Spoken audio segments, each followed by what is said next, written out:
YouTube. Let's get to it. I got this Mountaineer over here.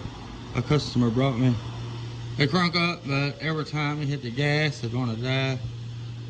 So I knew that had to be some kind of problem with the carburetor. I cleaned the carburetor off, put it back on there. Crank up, run fine. Hit the gas, it won't die. Everything's good. So I moved on to this other project over here. It's cazador. So it's like a Polaris knockoff, a youth-sized UTV. I think it's a 190. Might be a 170.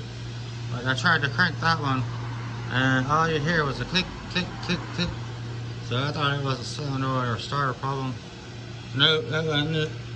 I took the starter out, hooked it up to the battery, and it ran fine.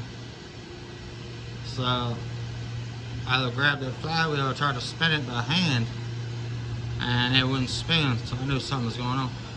I took the valve cover off of it, and sure enough, the timing chain popped off of the timing sprocket. So I put it back on and retimed it, and it cranked right up, no problem. So now both of these bikes are good to go.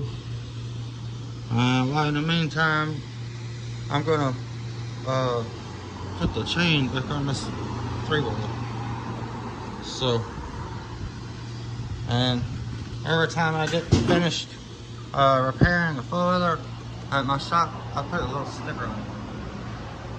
So I thought that was cool. All right, let's move on to the next project.